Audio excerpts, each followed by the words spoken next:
how to get it right in language education. Understanding development in the cultural historical framework. That's the final topic. Thank you, Fernando, for helping me to change it. Oh. Okay, so, but I have to tell you something which is important. So the title is partly stolen from this paper. This paper was published almost 17 years ago by Stuart Ronalds in relation to mathematics. And the title was 𝗵𝗂𝗍𝗄𝗏 𝗪𝗔𝗊𝗍, have we got it right? As you see, the paper was published almost 17 years ago, but question still remains. 𝗪𝗊𝗍, have we got it right? So I just want to show you something, and then the question is, in this small video, is there anything about ZPD, zonal proximal development, or not? This is just 2 minutes video. Are you okay to watch? Can you hear the sound? So, oh, sorry, can you hear me?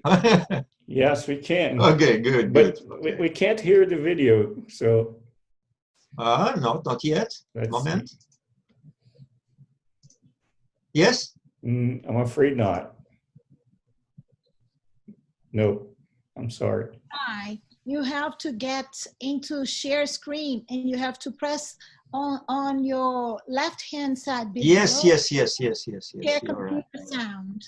Yeah. Yeah, 2 tiny check boxes at the bottom. Okay. Those always get me.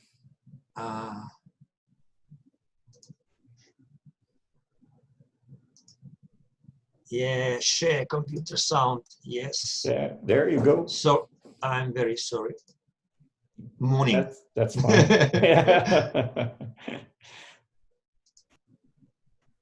Okay. We start.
Okay, so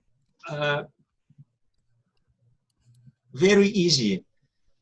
The child didn't know how to copy-paste, how to copy the picture, the image from internet to the Word document. And then teacher came and they did it together. And then after that, the child was able to do this himself. So the question is, do you see any zonal proximal development here?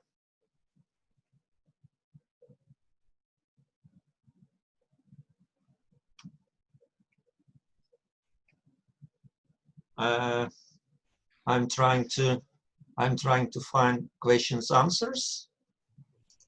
Well, people in the chat box, they're saying yes. Yes. Very good. Fantastic people. So if yes, so I have to say thank you very much and close my presentation because nothing to explain. It's so easy, you know. But there is something more, of course. Let's go. And this is how ZPD is identified or defined or determined in internet. There is a link for the fantastic site, Innovative Learning website, and we can see the definition. Zonal proximal development is difference between what the learner can do without help and what he or she can do with help. Yeah, in our example, yes, of course. Then let's go to internet and we will find a lot of pictures like this. You see, there are three areas. Green one, what I can do. The red one, what I can do with help. And blue one, what I can do or what I cannot do. But look, look, look. Zonal proximal development is exactly about what I can do with help. Come on. Here is the difference between what I can do with help and without help. And this is exactly what I can do with help. What is correct? This one or this one?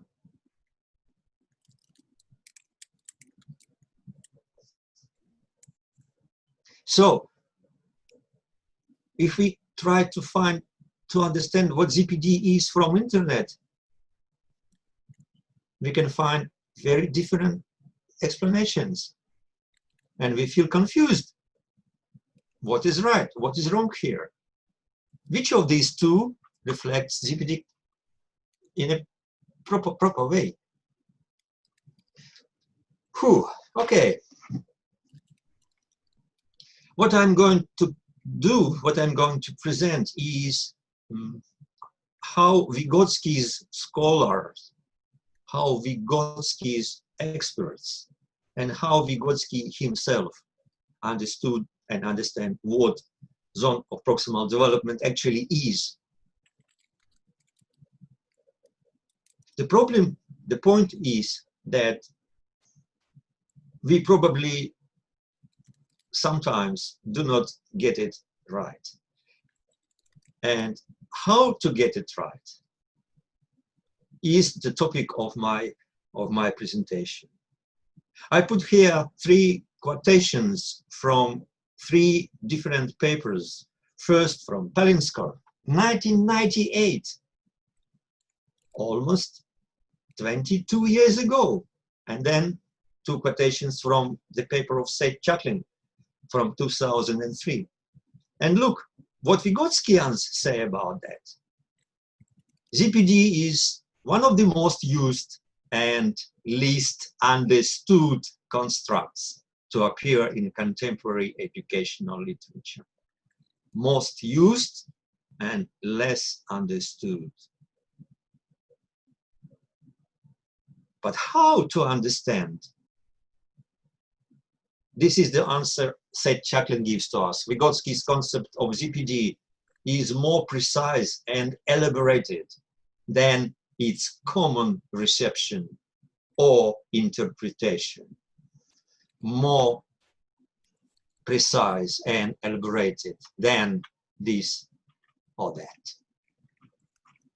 We have to make steps forward from common perception and interpretation into more elaborated and precise interpretation if we want to understand what ZPD really is. And also 𝗟𝗪𝗪𝗪 gives us a direction.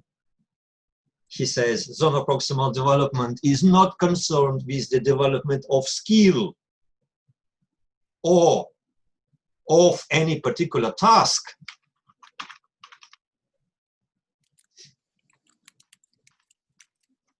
but must be related to development. Okay, so you can see the first quotation is the diagnosis, constatation of the fact. Second is there is an opportunity to go deeper, and the way, the direction. And my question is ZPD about development, or ZPD is just about teaching, learning?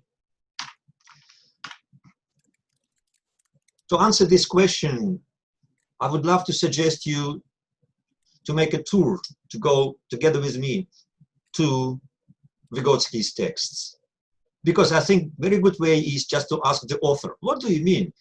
If Vygotsky introduced ZPD, the best way is just to ask Vygotsky. I'm looking at Fernando. Fernando says, we will never understand Vygotsky, what Vygotsky means. That's what Fernando says to me, but it's our permanent debate. I say, no, we are smart enough, Fernando, to be able to understand what Vygotsky of course, together, because of ZPD. Okay, so why and for what purpose was it introduced by Vygotsky?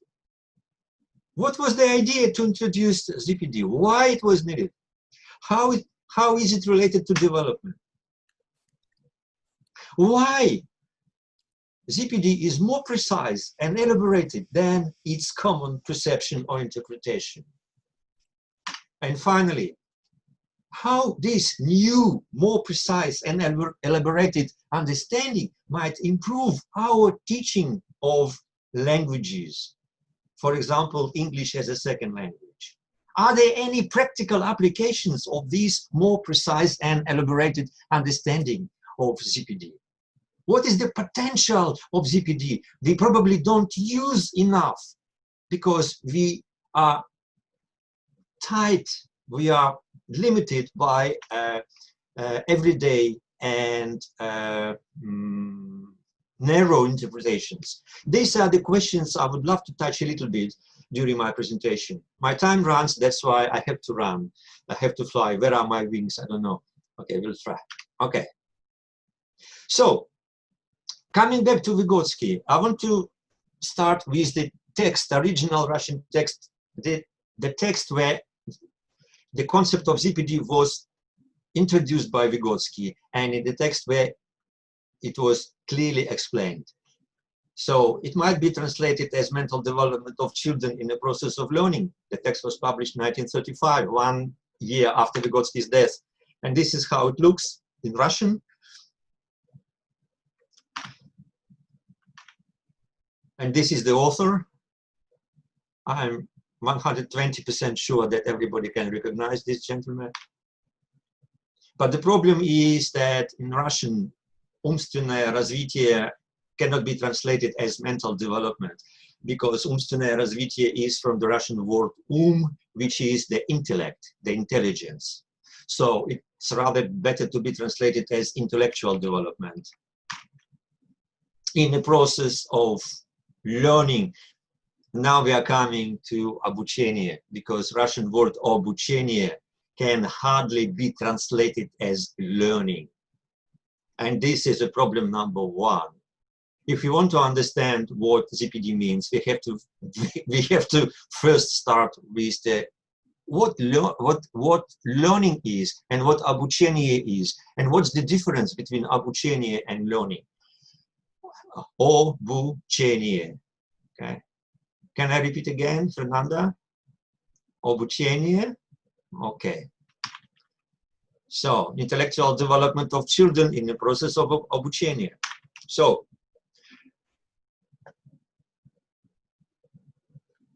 if we look at ZPD from Vygotsky's perspective, 3 questions are on agenda. What is обучение? What is development? And how обучение relates to development? So, обучение is a very interesting Russian word. And we have 2 meanings of this word. Not 2 meanings, but 2 ways of using the words. As linguists, you understand this better than me. So first is everyday use of the term of обучение in Russian. It's in the colloquial speech and in everyday use. And in this sense, обучение is equal synonyms like training, instruction, teaching, education, if you like. So, but there is another area, another meaning of the word обучение, which makes обучение not just a word, but a scientific concept. And this scientific concept differs It was introduced by Vygotsky and developed by his followers, including Vasily Davidov. And обучение in this sense is the activity which teacher and students do together. It's a kind of student-teacher collective activity, or as Vygotsky called it, student-teacher interactions, cooperative, when they physically, practically, intellectually are doing something together. And it was further improved and elaborated by Vasily Davidov in the theory of developmental education, developmental learning, developmental обучение. So it is the concept of learning activity. So обучение includes collective activity of students and teachers, not only one student, it might be a group of students and a teacher. So this is the system of cooperation. So we can say, in some sense, обучение is teaching learning process. When teaching goes together with learning, and learning goes together with teaching. So this is what обучение is. So this is not about the teacher is just transmitting knowledge. It's about how teacher and a student are building their knowledge together, doing something together. It's not a knowledge transmission. It's how from task to task, teacher and the student go together to improve their knowledge. That's knowledge production, if you like. This is what обучение is. And I know it's a very long citation, and I don't think we need to copy it. I will send this presentation to everyone later. But here is a very interesting explanation of what обучение is. Vygotsky says clearly that обучение is only useful when it moves ahead of development. When in обучение vacants all series of functions that are in the stage of maturation, lying in the zone of proximal development. And so обучение is doing something more. Обучение is knowledge creation at the same time. Обучение is the way to awake, to support those intellectual functions of the child, which are in the beginning of the maturation, which are not matured yet, but they are in the beginning of their maturation. And because of this, they are lying in a zone of proximal development. So zone of proximal development is about those functions in child's mind which are at the beginning of their developmental stage.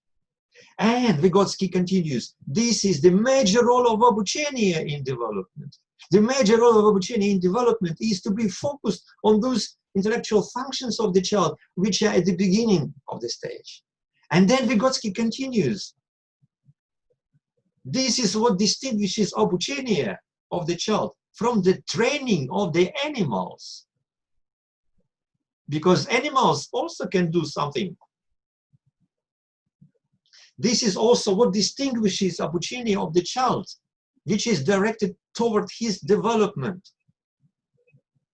from instruction in specialized technical skills such as typing keyboard, or riding a bicycle, which do not have any significant influence of development. You see, Vygotsky separates обучение from simple learning, training of technical skills like riding a bicycle, swimming, and copy-pasting, I should say.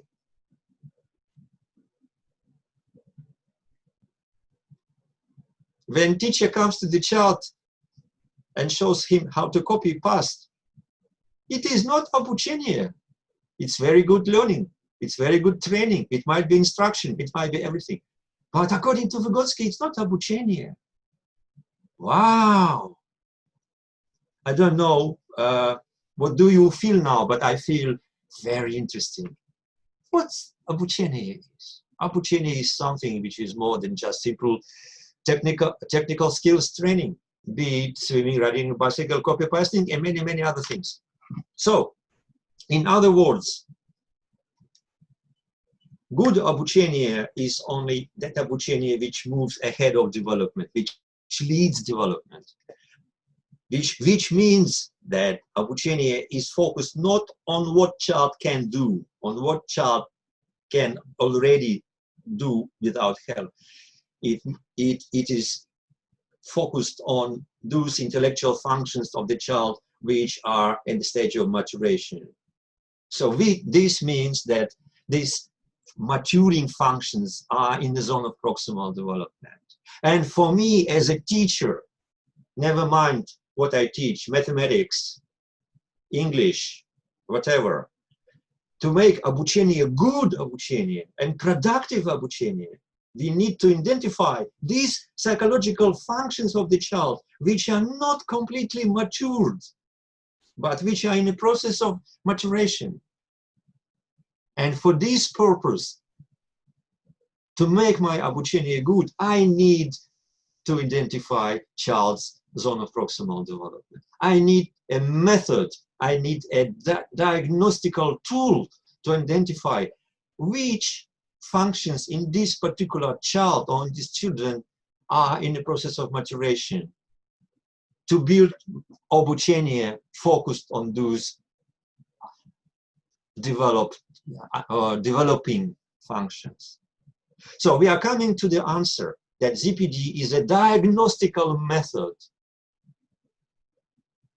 which then helps me to improve my 𝗵𝗱𝗃 and make my 𝗵𝗱𝗃 good, or 𝗵𝗱𝗃 which develops the child. So I think it's enough about what 𝗵𝗱𝗃 is. I have a hope, I have a dream that you already have a little bit of idea what 𝗵𝗱𝗃 is. Then we are coming to the second question, what development is from the point of view of cultural historical theory, because people understand development in many, many different ways. For example, my friends from the United States, they say that something like, we have developed a bank account, something like that, which actually means that they just opened the bank account. And my question is that, did you really develop your bank account? Because, you know, development, looking dialectically, includes stages, includes qualitative reorganizations, it includes contradictions, and so on, and so on. Of course, it's not dialectical, it's everyday use, but in Vygotsky's tradition, we understand development in a very specific way. We understand development as a process of very complex qualitative reorganization. So, and that's my next step together with you, if you are not bored by now. A little bit about development from Vygotsky's perspective. So, first of all, development is very complex process. It's not just simple change. It's not like something small becomes something big. 𝗵𝗱𝗃 has development has metamorphosis or qualitative transformations. Second point is, from Vygotsky's point of view, from cultural historical perspective, development is the process of how the social becomes the individual. So first, very high psychological function appears between people, shared with people, and then it becomes individual. This is in contrast to Piaget, who said that development goes from individual to social through socialization. From Vygotsky, it's opposite process, from social to individual. And this is the quotation. And the point number 3 is that in every child, in every age, we have a very interesting picture. Every child we work with has a situation when different psychological functions are different at different stages. There are functions which are already matured, And at the same time, some psychological functions which are not matured, they are in the process of maturation. For example, the child before school, let's say high prep or kindergarten children.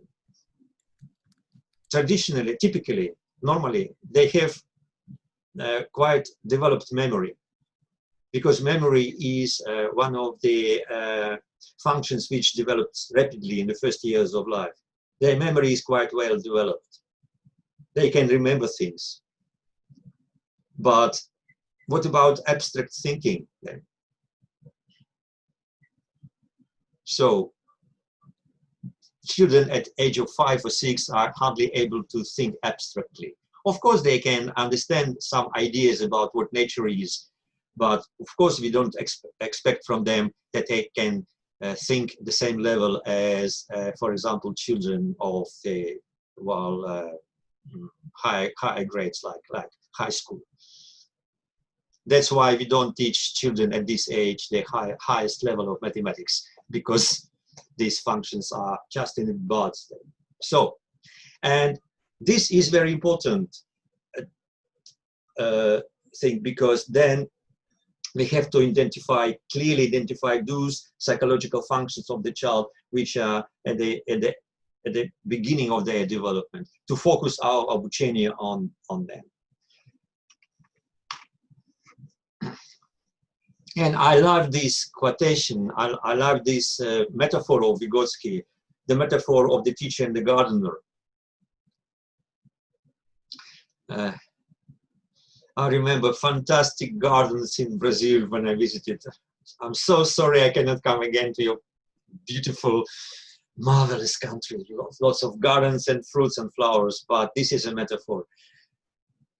Vygotsky compares teacher with the gardener, and he says that the gardener, if the gardener looks only on fruits, it's not a good way. The good gardener is looking on the buds and the flowers, because what is bud in the flower today will become a fruit tomorrow. The same way as a teacher or psychologist who is only looking on those functions which are already developed in the child, and the fruits of development, have no way to complete representation of what is the internal state of the whole development is. I really love this metaphor because it gives me not only a metaphor, the tool to think about.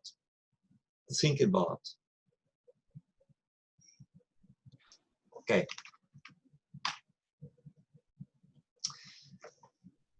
And then now we are coming to ZPD.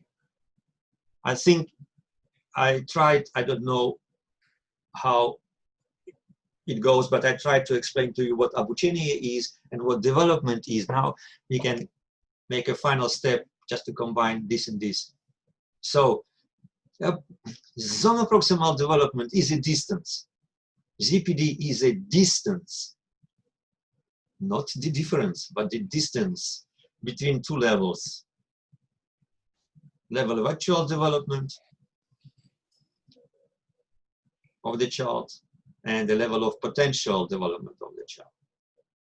How to identify the level of actual development?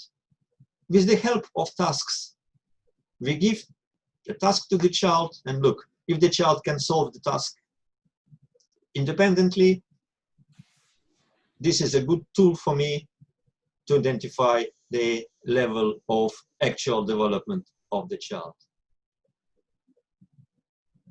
But then I give another task, a little bit more difficult, and I see that the child cannot solve the task individually, but the child can solve the task in cooperation with other children and under my teacher's guidance.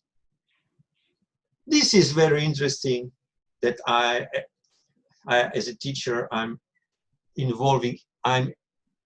part of the process. And this is the level of potential development or possible development. And the distance between these two levels is what Vygotsky says, zonal proximal development. So our task as a teacher, my task as a teacher, is to identify two levels. Level of actual development with the help of the tasks the child can solve individually. Why? Because I want to know the fruits of development, which functions are the fruits. And my second task is to identify the flowers. Which functions of these child are in the flowers form? They need support.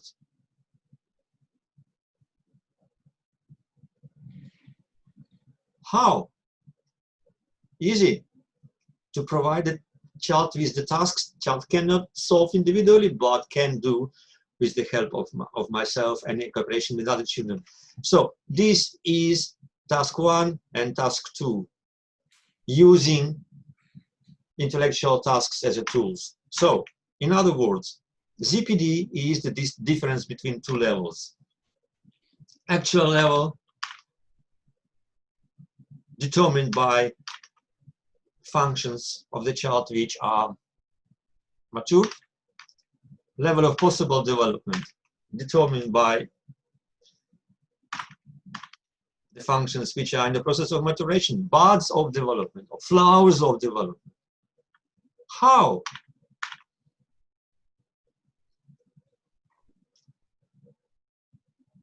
We are using sets of tasks the child can solve individually, and we are using the sets of tasks the child cannot, but can solve in cooperation with me.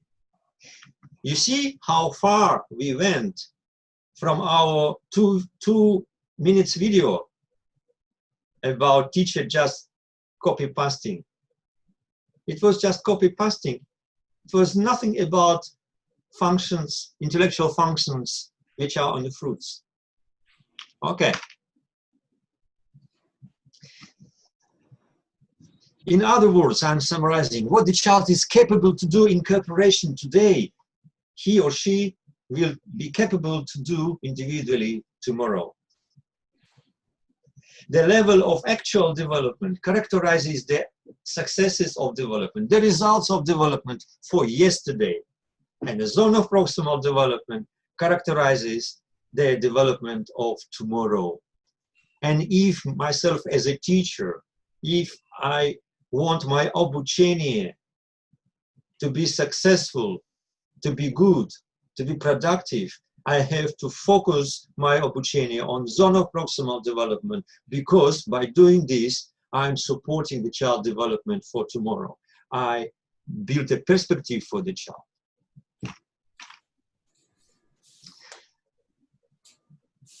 So I love this picture. So on the left is a picture of things which is known as scaffolding.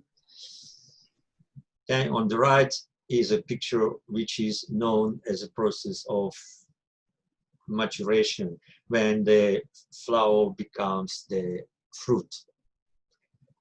You might ask, why, Nikolai, you put these two things? And my answer would be that sometimes and quite often ZPD is mixed with scaffolding. Sometimes and quite often people don't see the difference between scaffolding and ZPD. Sometimes, quite often, people say that scaffolding was introduced by Vygotsky, and I just want to ensure you, please don't believe this. Vygotsky did not introduce the concept of scaffolding. Vygotsky never said about scaffolding. And scaffolding is not the same as ZPD. And there is a difference between scaffolding and ZPD. And that's why I put this picture here, just to clarify this point. And to clarify this point, I just want to present you something about language development. It's about English as a second language or just native language. Something about speech and language.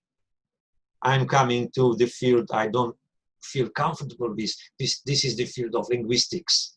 So, but I have a guide. I have my best friend Fernanda here with me. Fernanda, if I say something wrong, just interrupt me. Okay, so if we take volume 1 of Vygotsky's collective work, if we take the book called Thinking and Speech, we can see Vygotsky's conception, Vygotsky's theory of how speech develops. And this is the logic. First, communication.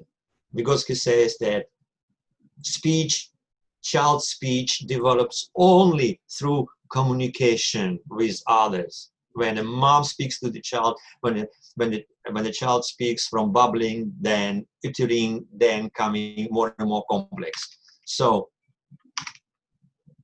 and that's first external speech. Vygotsky defines as a social speech, speech which is involved in something the child and others are doing together. So then the second stage comes when the social speech becomes the private speech or egocentric speech. Egocentric is a Piagetian term, but in fact it's a private speech. It's speech that the child is communicating with himself orally. So this is what private speech. The child, as if the child is speaking to somebody else, but he actually speaks to himself or herself. This is what the stage of development, what private speech is. And then the next stage is inner speech, when the child speaks to himself, but not aloud.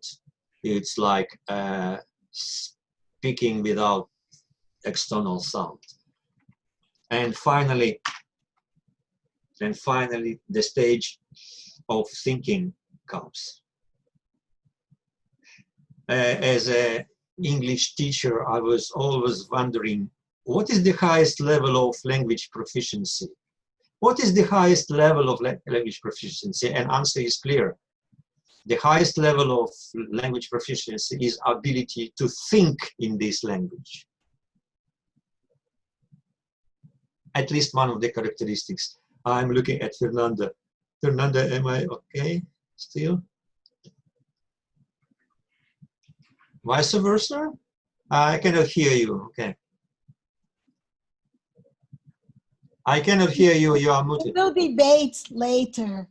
Aha. Okay.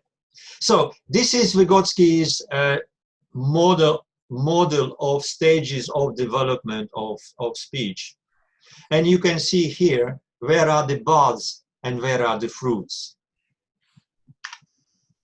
And where is the ZPD?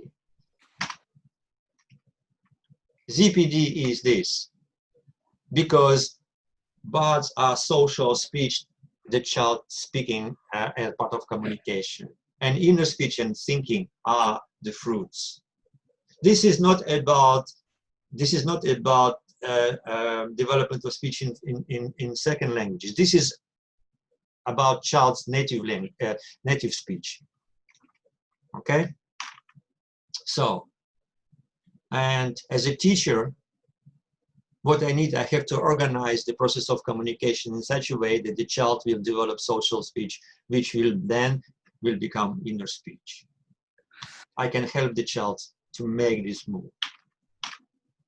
So, in my English classes as an English teacher, I have to organize a series of communications, communicative situations with children when they will use what they know in English. They have to use English as a communication tool. So, which might be called social English speech, which then comes to their private speech. They will be able to speak to themselves loudly to themselves in English.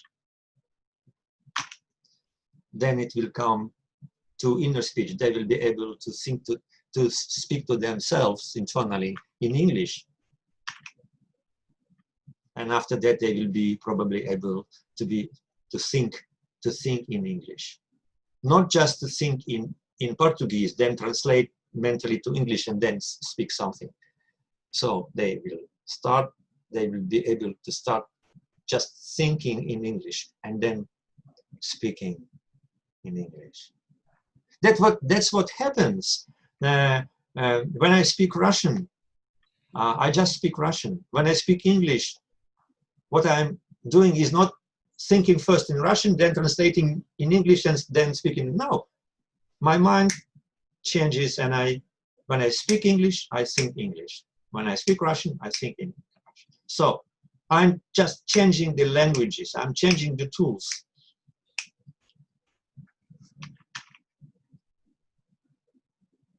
Okay, and ZPD is this.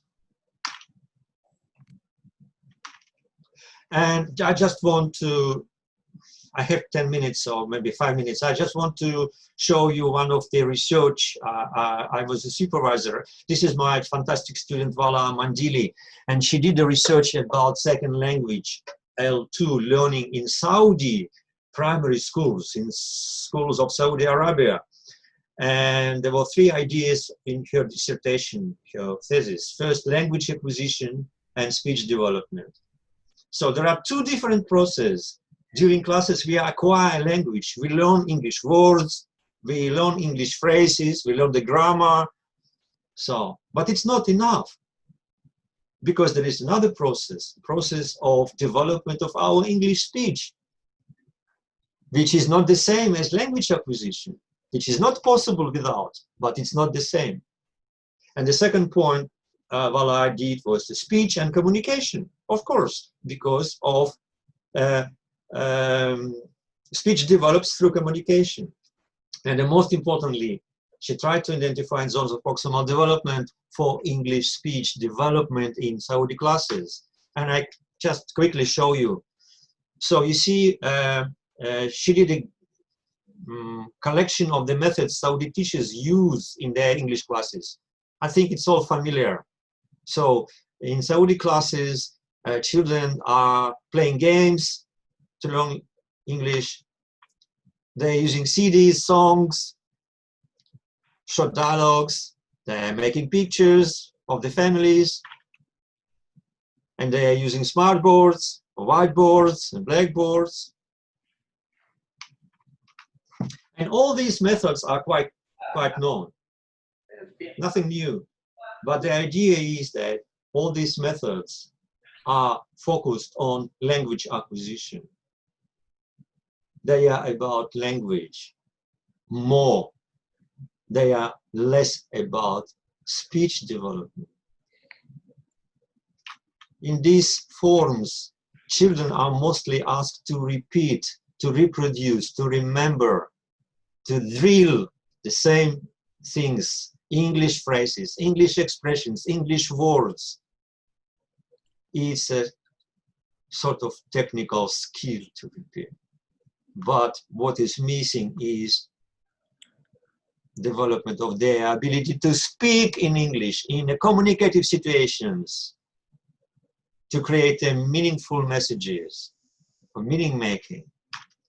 And this is only one example my student 𝗟𝗱𝗂𝗪𝗍𝗍 found from the interview of Saudi teacher. And when the teacher explains the situation, when the teacher created the communicative situation, asking her student to bring a piece of chalk from the teacher's room. And you see, being a very good student in English lesson, this student could not understand what teacher is asking for, because it's not a repetition of the CD. It's not a playing out of the words on the blackboard or the whiteboard or the smartboard. This is a very typical and very small, very traditional communicative situation. And you see that the child has a problem. And only with the help of other children, the child could understand. And the problem is that in English classes, children are very well supported by the teacher in language acquisition process.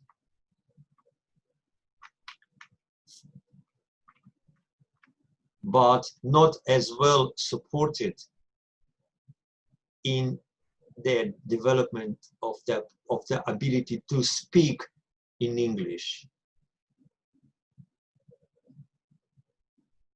to explain in English, to be involved in communicative situations when they need to say something, to explain something. So, and obučenie of English as a second language has two interesting directions which are important: English language acquisition and English speech development.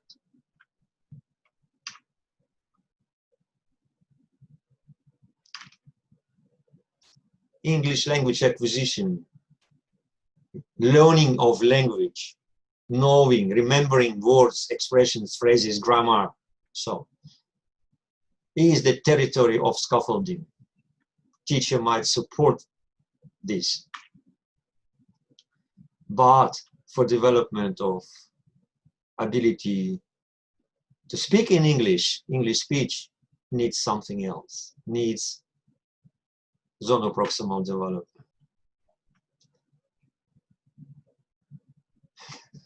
So you see, look at this picture.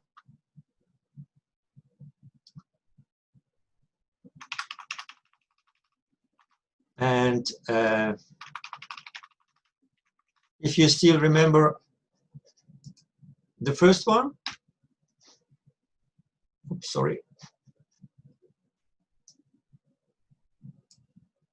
This one.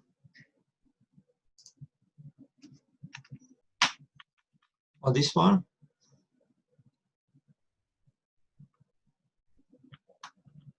I don't know, maybe I was not successful, but what I really wanted to happen now is that you and me be together. You'll see the difference between Vygotsky's ZPD and this, and this, and this. Okay, sorry, it seems to me I took all the time. I'm very sorry, don't know, 3 minutes. Thank you very much.